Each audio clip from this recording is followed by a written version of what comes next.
Welcome to Expedient Means with Lin Wei on Timelink Radio. Lin currently resides in China and is the founder and head teacher of Guajian Philo-Cultural Society. His extensive experience in Buddhist and Taoist meditation, Qigong, martial arts, and traditional Chinese medicine.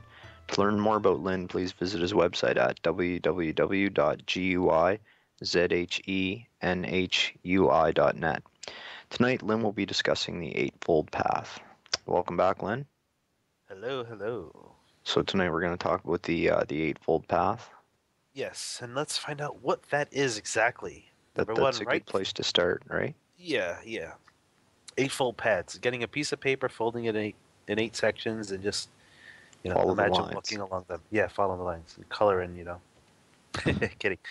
Number one, right views, right thought, right speech, right conduct, right livelihood, right effort, right mindfulness, and right concentration. Now, I did I got some excerpt from the Buddhist Text Translation Society's publication, Buddhism A to Z. It's like a dictionary. So I used that partially for some of its short quotation explanation, and then I work right off of that in the commentary for it. So I believe the Buddhism A to Z was put together by Ronald Epstein, PhD. He was a lay disciple of Master Shenhua. So that's credit goes to the BTTS for putting out such a straight up publication on all these phrases and thingies of Buddhism. So that's where we're working from. So a good reference for anyone who needs to go and have a little book for themselves. You go on the drba.org website. I believe it's .org. And it's the Dharma Buddhist Association, and you can find out a whole bunch of these books on there and order it. It will cost you money, but they bust their butt in making these translations and putting things together. So, yeah, have fun. So let's get right to it. Right. I got to be straight up with the reference. It's not all my work. I just give a little commentary on what's already there. Basically, that's what people have done. The Buddha had his teachings already there, and just people comment on it. Whether they're useful or not, that depends on the person who's listening. Okay, so right views, quote unquote, refers to the understanding of the four holy truths, and we did this talk before on the four holy truths. It can also refer to insight into the nature of the Dharma body of the Buddhas, and that whole Dharma body of the Buddhas is a whole entire commentary, which we will not get into. Right views. This is the quip from the book that I'm taking this that I referenced from. Refers to the manner of regarding something, your mental outlook and your opinions, not to what you view with your eyes. You practice the non-outflow conduct in contemplating yourself. Your own views and understanding must be proper. So here it's the commentary. Changing your views, understanding why you are moved by what you experience with your senses. This is the first step in bringing the mind back to the mind. Instead of letting it run all over the place, applying self-introspection is what the meaning of the right view is. Making sure that you do not create more false views on what you are experiencing, and that you find the root cause of your creation of views. So we've talked about this in a lot of our shows about investigating the mind, finding out the root cause of your afflictions, which is your habits also, the way you talk, the way you think, the way you use your mouth, the way you use your body, the way you use your senses. It's all about holding the right views. We spoke also in some other shows about, when you think you got it, you don't want to really grasp at that and say, yes, I definitely got it. It's more about breaking down your views and then all of a sudden awakening and saying, hey, this isn't the end all be all. There's still more to go. Kind of like what happened to me when I was going back to restudy the 50 Skanda Demon States of the Shurangama Sutra. It just hit me like a ton of bricks. It was like someone took a sword and chopped off my head, and I was like, oh my goodness. I have no clue. Even though you have an idea, but still, it's like there's so much more, even though there's not much more. But you just have so much wiped away from you that you get to see further what's right there in front of you. It's an amazing feeling. So holding on to right views is part of the Eightfold Path, and this is very important basic foundation, but a very profound growth. I mean, you progress through this and things are okay. We go into the second one. Sure. Are you there? Sorry, yeah. I know I'm being quiet here. I'm just taking it in. If you have any thoughts, just jump right in and say, "Hey, wait." I'll cut off your head. Yes, cut my head off. Okay. Okay. Right thought means freedom from mental attachments, to have renounced thoughts of hatred and harm. It can also refer to the purification of the mind, so that one no longer has any polluted thinking. It is sometimes translated right resolve or right aspirations, indicating the importance of mental intention. Quote from the book: "If it is not in accord with propriety, don't listen to it. Why would you think about it? Because you listen to it." So, you know, the idea, the thought, right thought speaks for itself. Simply to not create, do not create more views and attachments to things that you're thinking. Also, to find the root cause of your own false thinking, especially that which is, pessimistic thinking, vulgar thinking, negative thinking. A negative thinking emits a vibration which causes everything around to feel down. Negative thinking basically is like a black hole which sucks up every bit of light it can.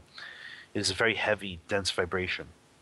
It not only influences others in a draining way, but also changes how the energy in one's own body behaves. So negative thinking influences one internal organ system as well as on the cellular level, and puts out a vibration of which says to the body to break itself down.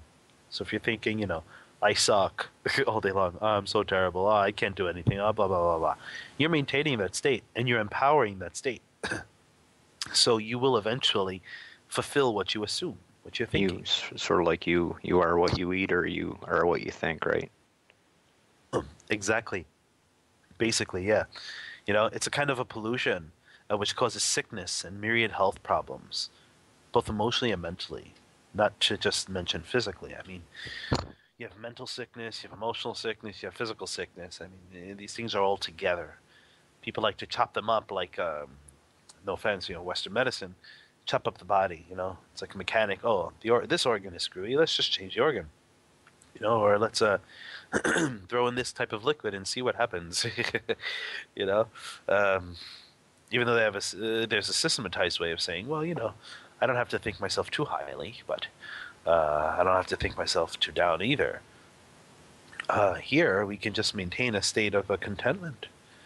So right thought, you're just chopping out your false thinking, not creating more craziness, not creating more ignorant thoughts, greedy thoughts, not giving in to them, not being angry, not being ignorant, not being greedy, so on and so forth. Excuse me. So we go further. Right speech. It means always speaking the truth. Isn't that funny? Straight up. Avoiding false speech, coarse speech, harsh speech, and frivolous speech. Right speech also means that because one realizes the emptiness of all dharmas, one can resolve all disputes. In quotes, if it is not in accord with propriety, don't talk about it, don't gossip. If someone speaks improperly to you, you should think of it as proper. This is the pure karma of speech. Worldly people are of many kinds, and when they speak improperly, do not criticize them, saying, he's speaking incorrectly. On the other hand, be careful not to get too close to such people either. So it's like, don't get too close to people who just gossip all the time, because you'll be caught in their web, in their net, Basically, it's pointing to watching your mind, thoughts, and reactions, finding the root cause of just those things, and realizing that speech carries a vibration as well, and influences everything it is focused for. Some may argue that they have free speech, yet that is only a law, and it doesn't mean one is truly free from any responsibility. You can say what you wish, and the law may not get you. That is a physical man-made law. But the law of cause and effect holds no mercy and bows to no man-made law. And it's not dependent on if you believe it or not, too. Cause and effect is simply the process of the coming to fruition that which is nourished. You nourish bad words and views, you will reap bad outcomes. Nourish good words and apply proper views, excuse me, and reap positive outcomes. It's just really simple. Still, can become trivial and complex. Yeah, it's funny. Like all these are, It's almost like the Buddha's taken a soup and boiled it down to the most essential ingredients, right? So it's hard for me to really add a whole lot to these topics because they're already almost at their bare bones as it is, right? Pretty much, yeah. It's really straight to the point. And a lot of people are like, well, it's too simple, it's too coarse, or it's too easy. Yeah, just too simple. They disregard it, saying, "Oh, it's just a moral standard. It doesn't really mean much." Okay, you need that. And even if it was just a moral standard, it's still a component to cultivation that is definitely needed, one point or another. But since it's not just some flippant moral standard, as some would say, it's a very big aspect of what we do. If we could just grab a hold of these things, we can go even further in our practice. Talks on right speech. It talks on what we just had here, right speech, where you know someone's talking terrible, like they're speaking in wrong ways, but then all of a sudden you try to correct them, say, "Oh, you're wrong." And then it just becomes another debate about who's right and who's wrong, and you get sucked in to their black hole of pessimism, or sucked into their black hole of what they assume is higher or superior, and then you become the butt of their gossip. Yeah, rather than to attack head on, maybe sometimes it's better to either demonstrate by example or to, like the philosopher Socrates used to use the dialectic method, which is basically pushing people's mind back into itself, right, till it came to a realization. Right. See, sometimes just silence can do the trick. Sometimes just empowering what someone's saying as incorrect, empowering it a little bit to make them steered or steer them towards the more proper way would be good. But don't think that, because you have the proper way, that you're better either. You can't attach that either, or you just become just like them. Yeah. So it's still, you got to hold on proper views too. Here we go on. Right conduct. Oh, conduct. Everyone's always like, you don't need conduct in the Tao. Yeah. You just can't go up to people in the street and say, "You're an idiot." Or slap a person you don't like just because you felt like it. That's not what Tao Te Ching is talking about. That's not what Taoism is about. Just do what you feel. No, sorry. You need to restraint. You have to refine your practice. So here we go with right conduct. It means that one does not take life, steal, or engage in sexual misconduct. Oh no, we can't do that.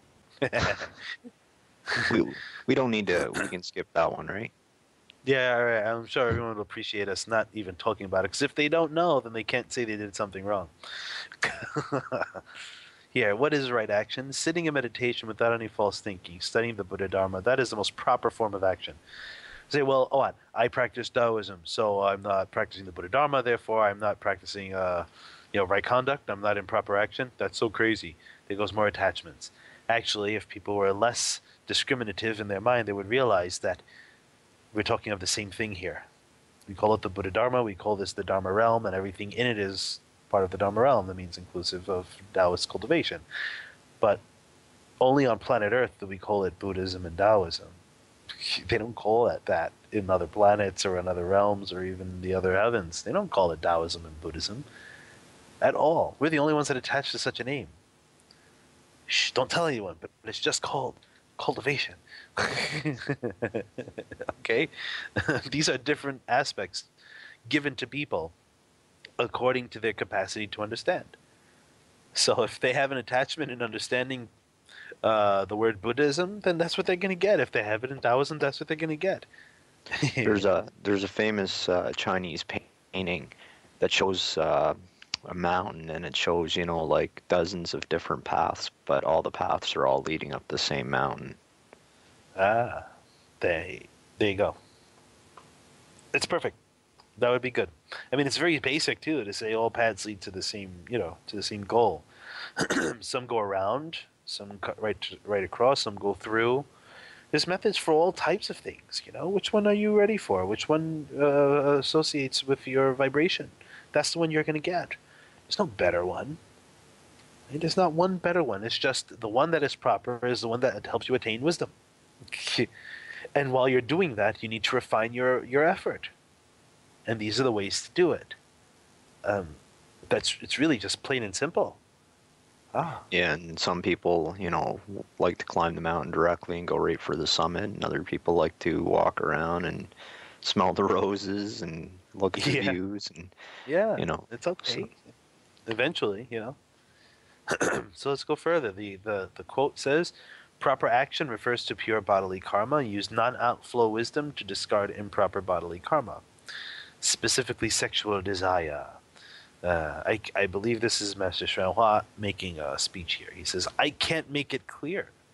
I can't say it frankly. Many people say, oh, well, emptiness is form and form is emptiness, and they casually play around. But that is improper action." Okay, so let's go on here. It's not enough to say that being a good person and doing good things for others. We must grab a hold on our mind and all the things we do daily in private. We spoke about this in one of our recordings in the Tao Te Ching. Things that we do in private still matter. You know, so we got to investigate the things we do, investigate them, and see if they are in accord with the way of the Dharma. It doesn't matter what practice you do. Okay, we're still in the Dharma realm. We're in the realm of teaching because we have a mind that resonates to certain things. We will attract those certain things, and that is the method we utilize. That's a teaching, aka Dharma, just in another language. Okay, so don't get too attached to the way things are called. I mean, Lao Tzu is saying this straight up. You attach to things and you're screwed. You miss it. hmm. you know. This is all specifically focused on cultivators. I mean, if you're not a cultivator, then you wouldn't know the Eightfold Path, meaning you wouldn't bother to go deep into understanding it. But since one may go to try to understand, it is important to know that the conduct of the body, mouth, and mind must be, you know, refined, perfected, we call it. This perfection is cultivated through investigating our views, habits, and character. The Dharma of proper cultivation states that sexual misconduct ruins your virtue and conduct. Obviously, there's a reason for it. Don't just think that because all is one and one is all, that one can just do what the hell they want without repercussions. Right conduct is pointing to how we behave in body, mouth, and mind, not just publicly but privately as well. So you it, you have to refine.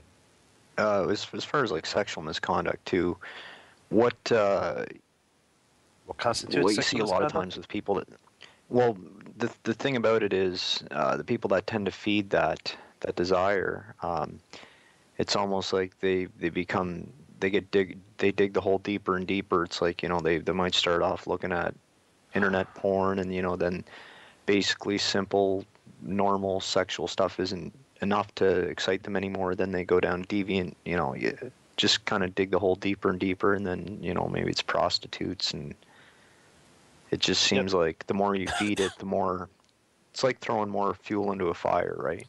Yep, yep, yep, yep, yep. It's a fire that doesn't get quenched because if it did get satisfied, you would never want it again. Right. But that doesn't happen with sexual gratification. Once you get your climax, you're good to go for a few minutes. Some people good to go for a day or 2 days or 3 days, and they want it again. The desire is never filled. It's a black hole. It's just a vortex of sucking in your energy or sucking away your energy. Because when you come and you're going, you're not really, you know, staying anywhere. It's going all out. You're letting go of yourself. Your essence leaks. Your essence goes away, and your energy becomes weaker, and thus your posture becomes weaker, and thus your mind becomes weaker, and your actions become very flippant or very whatever about things. So you don't hold yourself in the proper accord with being, what's the word? All I can say is, boxers, before they go to a fight, they don't have sex the night before. Well, they try Yep. to refrain, okay? Because if you have sex, you lose your energy, you lose your vigor. You want to maintain your vigor. You don't want to just, let loose on everything. You won't have that spirit, that charge of energy will not be there. People call it sexual frustration. It's just because they can only leave it at frustration. They actually get to the state of being frustrated sexually because their mind believes, or they hold thoughts in their mind that they must have some gratification or they are not normal people. So they become frustrated. Oh, I need to have this and I cannot get it. So become greedy for it. So their desire goes into the wrong way. So there's a reason for this. Don't give in. I mean, if you're married, you have a wife, obviously, or whomever you're married to, uh, That's different. I mean, you're in a relationship. You're just with that one person. You're not going on all over the place, sending your energy to this person, that person, whomever, whatever. Okay, you're not separating yourself, causing conditions with other people. That's why promiscuity is not really great. Okay, people are like, well, it's wonderful, but you're passing your energy to these people. That means you're creating conditions with these people. That's against your cultivation, unless you're cultivating to have multiple relations for lifetimes to come, and perhaps you don't mind, going into different realms of different states that may not be so pleasant or may be very pleasant for you, and you don't mind staying on that wheel. And then forget about cultivation. Just do what you want. Plug everything. Yeah, I find too, like, what I try and do is if I find my mind being pulled in that direction, I just examine it right away and say, start getting to the root of what's pulling my mind, and that tends to dissolve it. I Yeah, mean, it doesn't always work 100% of the time, but it's you helped, you know what I mean? practice. You got to Yeah. practice, and the more you apply, the better you become. So there's reasons for that sexual misconduct. Masturbation, self gratification, or looking at videos, pictures, or whatever. These things feed discriminating thinking. These things feed false thinking, feed sexual desire in a way that will take your energy from you. It's not good for your cultivation as any type of a cultivator, generally. Okay, that's just like saying there's arsenic on the floor and I'm going to eat it because it's on the floor. No, don't do that. you know. Uh, let's move on. Right livelihood. It refers to having a correct lifestyle or way of life. One is content and has few wishes. One avoids karmically unwholesome occupations such as selling alcohol or drugs, selling firearms, being a butcher, or doing fortune telling. And I'll get into that one, fortune telling. It I also was just refers gonna, I was to just about to ask. it. It also refers to one's way of relating to others. You should not dress or act eccentrically or call attention to yourself. You should not praise yourself, calling attention to your good deeds. You should not act in a loud or overbearing manner. In quotes, it says, "Look at me," says a great vehicle monk dressed in small vehicle robes. "I'm special. You should make offerings to me." He's special, say the blind followers. He's probably a Buddha or Bodhisattva. Take the gaudy rickrack for treasure. Those who speak off their head and, talk big and make themselves bigger than what they are. Most people, don't have eyes to see. They don't know. They believe it, but they can't tell that a person is actually talking so much about themselves, bragging about some of the things they have, putting them in positions where they can insinuate that they are better than other people. So therefore, they're doing they're placing themselves in a superior position indirectly, where people don't have to point the finger and say, "Oh my God, you're just an egotistical bastard." They do it slowly or indirectly, insinuating, making insinuations, where the other person would just feel like they can agree, and they gain power that way. See how manipulative things can become with everything that we do. So let's go into this, the fortune telling thing. We all got the idea of selling firearms, being a butcher, drugs, and alcohol, and all that fun stuff. But fortune telling, come on, what's bad about telling someone what's going to happen tomorrow? I mean, really, if I want to win the lottery, someone could tell me my numbers tomorrow, and I'll hit it rich and give them half. What's so wrong about that? The thing is, and I have from experience, and I was taught, how to read, uh, just to do that. Read people, know what's going to happen, know what was happening before this lifetime, what's going on in their life, be able to do these things. And though I didn't charge people money for it, I was still doing it for people, friends, And it was all through my teens into probably around 24 years old or so. And then when I was about 25, 26, I realized that that is not the way to go. And the reason why it's not the way to go, meaning it's not a good practice to hold, is because you're doing other people's spiritual work for them. Okay? I'm saying the word spiritual work. You're doing a work for them where they should be taking responsibility in their own mind, in their own life, to understand what is the cause and conditions of their situations that they're facing, that they're experiencing. If they did it themselves, they would attain faster. They would realize faster. But because you're giving it to them on a silver platter, even a golden platter, they become lazier. Most of the time when I would read people's cards or just do a over the phone kind of, not read cards, but just do a random reading for them, answering their frivolous questions. You know, who's my soulmate? You know, what did my dream mean? Who was I in a past life? You know, all these nonsense things that me as a child, a teenager, you know, getting into this kind of world, I was like, okay, let me help you figure it out. You know, because it was work for me, it was exercise for me, it was how I got my feet wet. You know, kind of just jumped into the boiling pot of hot oil. You know, that's how I got my feet wet. It just went straight into it.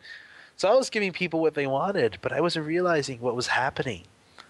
My own life situations, though I was able to know what was happening, was still very out of my control, very much out of my control. When I was about 26, 25, 26, things got a little hairy. No, 26. And I was doing readings for some people, and then just craziness happened. We're not going to go into details, but it was just like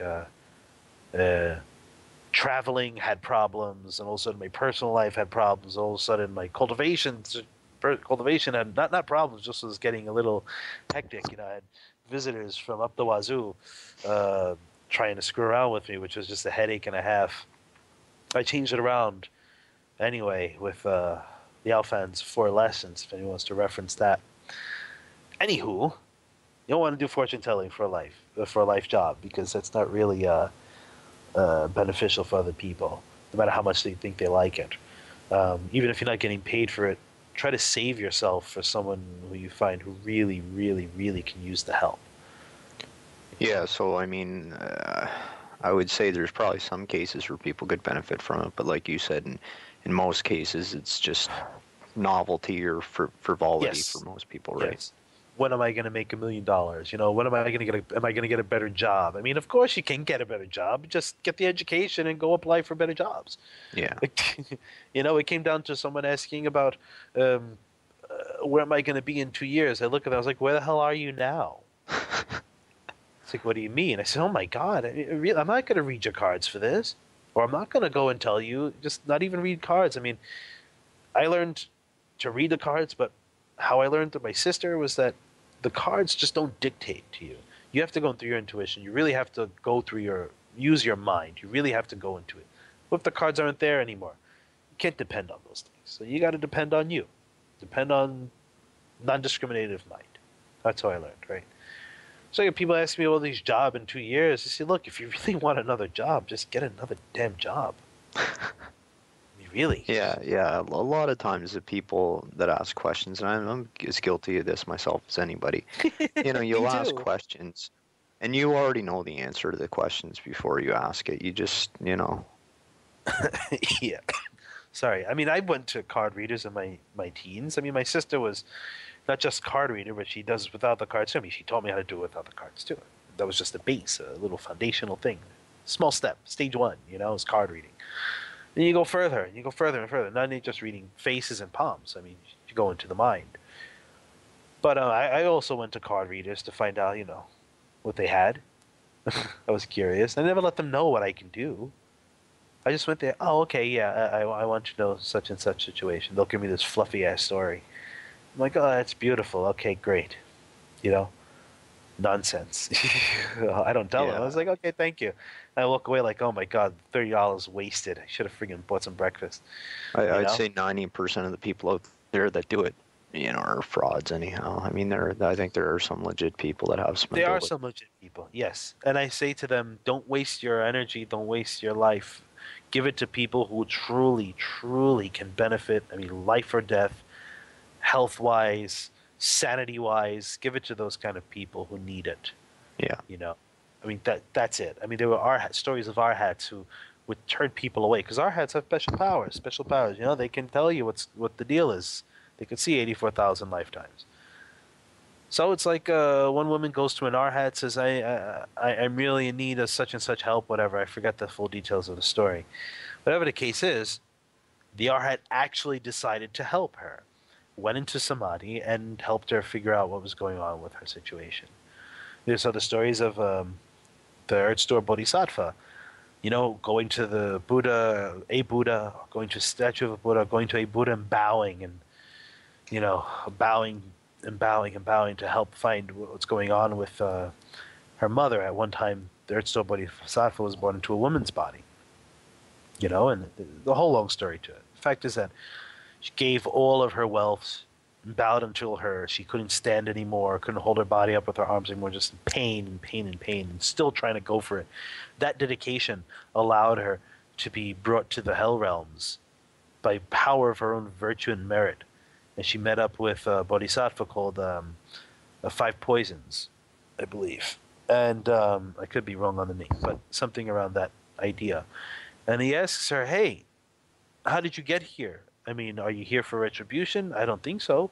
Are you a bodhisattva? You must be a bodhisattva because you can't enter the hell realms, come and go as you please unless you got some cultivation under you. And a bodhisattva or a Buddha has that kind of cultivation, you know? And says, I'm looking for such and such person. And the bodhisattva helps her find where her mother was. And they find out, you know, what's going to happen to her and whatnot. So, you know, if you got some abilities to help people, don't just waste it on getting an extra $20, $30. Really, if you got your skill, save it. You'll do people a better service by letting them figure things out on their own, unless they really, really have a bad problem. So here, let's go on. Right effort. It means you should be vigorous in your practice, always thinking, saying, and doing what is right and not what is improper. Who is to say what is improper or improper? You know, if it causes harm to you and others, it's not proper. It's really simple. If it influences others in a negative way, it is improper. That is not to say someone doesn't like you meditating and so beats you up. So it's your fault. I don't like you meditating. I'm just going to beat you up. You're not doing things properly. You know, not saying that at all. It just means applying yourself in a way which is in accord with the rules of practice. This way we mean the Buddha Dharma. So if you're a Buddhist practitioner and you're practicing this, you stay with the rules of your practice. If you're practicing Taoism, whatever, you stay in the rules of your practice. You don't be a fool and, you know, breaking the rules. The quote is, strangely enough, if you chat with someone, the more you chat, the more energy you have talking, too much talking. But of what use is all your vigorous talking? It's improper vigor. You know, so the right effort means to be vigorous. You know, you apply the right practices and your right application of your energy into what you're doing. So that must be why the Buddhas prefer to be incarnated as men, so they won't talk as much, right? That was funny. That was a bad joke. It was very funny. I couldn't help it. Very funny indeed. Let's go on. Right vigor means vigor with the body and vigor with the mind. Mental vigor means we're collecting the triple jewel, the three jewels, and not neglecting them for an instant. Vigor with the body means putting the teachings into actual practice. Ain't that fun? You put yourself in practice. You do what you do. Fun. Okay, we should go on. Right mindfulness. Mindfulness of the Buddha, the Dharma, and the Sangha. Ooh. Deviant mindfulness means mindfulness of deviant views, prejudiced views, love and emotion. Love and emotion? What the hell? Deviant mindfulness means always thinking about yourself first. What the hell is love and emotion about? Why is that thrown in there? Oh my God. Because most of the love that we experience really is not that actual, true, unadulterated, indiscriminate, fully compassionate love. Yeah, it's more of a attachment to another being. It's emotion. It's just, I have a love today and I'll hate you tomorrow. Maybe a year later I'll get sick of you. Maybe in 6 months I'll want somebody else. That's not real love. You may feel that, you know, that first instance of everything I want to do for this person. That's what we're talking about. That selfless, I will die for you. The minute you feel you fell in love with that person, it's like, I will die for you. You know, my undying love. And I'll jump in a car and that song from, what's his name? Brian Adams. Whatever. No, Brian Adams, I think. No, it's a newer song. I think the last 3 years. I actually gonna reference it. Was it Catch a Grenade for You? Who was saying that? Bruno Mars. Bruno Mars. And now, you know, not in touch with modern music, so. You know, I'm surprised I remembered it. You know, no offense. I mean, I'm not a fan of that song at all. But that's what I mean. That overall feeling of like, you would jump in front of a friggin' truck and push that person away so they don't die, and you get slammed and splattered. That kind of I love you so much there is no more me. That in that instant, that no more me feeling, that's what love is. Yeah. But Yeah. not that, after time you have conditions and whatnot. Yeah, most well, I shouldn't say most, but a lot of the love nowadays is just superficial neediness, right? You Yeah. love someone because it makes you feel better, or you love someone because it satiates your desire or your ego or Yeah. something like that, right? Where's all the love? Exactly. When we sorry. So when we place our mind here in cultivation here, we place our mind on the three jewels, the Buddha, Dharma, and Sangha. We're turning our light inward. We're realizing that the Buddha, Dharma, and Sangha are the way of our original mind, our original nature. It's just that, without discrimination, pure and righteous in action, stable and unmolded stillness. When we're bowing to a Buddha or paying any reference to a Buddha or whatnot, we are bowing not to the Buddha outside, but to the Buddha inside. We're taking refuge with that Buddha nature inside. So we're keeping our mind, our energy in, turning the light inward, and not deviating on any other false thinking. We are focused in right mindfulness. That's what this means here. Lastly, right concentration refers to taking leave of one's desires and of unwholesome dharmas and then entering the first and those succeeding, which is the four dhyanas, in correct fashion. We'll get to this in a moment. Concentration that is an attachment, such as chasing for states, powers, feelings, etc., that's deviant concentration. That which doesn't call or influence you to attaching to states, etc., this is right concentration. It's forgetting about advantages, cutting out the views of a self, and cultivating the four dhyanas. What are the four dhyanas? State of joy apart from production. At this state, your pulse stops.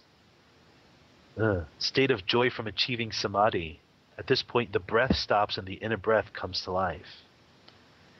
Third one, state of wonderful bliss detached from joy. This is conscious thinking stops. Okay? And the last one, number 4, state of pure renunciation of thought. All thoughts are abandoned. One can know what is happening in the heavens and among people. These are the four dhyanas. Now, if you got that, That's pretty good. Yeah, that's pretty good, but you just graduated kindergarten. Like, holy shit, really? My pulse stops. That's pretty awesome, man. I didn't have to breathe anymore. My inner breath, just something happened and I felt this warmth and I didn't have to breathe. And then all of a sudden, all my thinking stopped. And then all of a sudden, I know what's happening all around in the 10 directions. And I just graduated kindergarten? How the hell is that possible? Because there's a hell of a lot more. That's just, you just got your feet wet. Maybe you got up to your ankles, and your body's starting to get a little used to the water. Got to go further. Just because you got these states, just because we got this doesn't mean we got it. You can get further states here and there about it, but just getting this doesn't mean it. So right concentration is letting go of your desires, selflessness, letting go of unwholesome dharmas. That which takes your energy away from you is unwholesome dharma. Maybe you like the dharma of arguing with people, and you'll find many different ways on how to argue with people. Maybe you have the dharma of loving to watch action movies and try to distinguish and get involved in what's happening in the movies and with this character's characteristics and this person's characteristics and this motives and etc. Maybe you like that. Maybe you like the dharma of sexuality. Look at many different ways to become sexually quote-unquote fulfilled, right? And then you like the dharma of, I don't know, promiscuity. Maybe you like the dharma of etc., etc., etc. So that which takes your energy away from you is unwholesome. That which keeps your energy in is good for you. You're referring to some of these negative things as dharma, like the dharma of promiscuity. What do you mean by that? Because anyone can learn anything. People aren't born promiscuous. People aren't born loving and needing sex. People aren't born enjoying TV. They're taught. People are born hating other races. They're taught these things. These aren't human natures. This is conditioned nature. This is people's conditioned mind. I had a lot of people in the past to argue with me about human nature. They had no clue what the hell nature was in general. But they say, oh, it's human nature to want sex. It's like, no, it's not. It's not human nature to want sex. It's conditioned nature to want sex. You're conditioned to want to touch yourself. You're conditioned to want to touch other people. You're conditioned to do all these things to other people for the gratification you feel you attain. Whether it's in your thoughts, it's in your body, or it's in your feelings. These are taught to you. Maybe at a young age, people watch porn, and they figure, oh, this is the way to have to do it. And they learn by watching sex that way. The dharma of sex, sexual deviance, they watch it that way. Maybe they listen to music, and they're taught how to feel, how to put their mind state in a mannerism of emotions, you know. Oh, I have to feel like this undying need for the person I'm with in order for them to think I love them.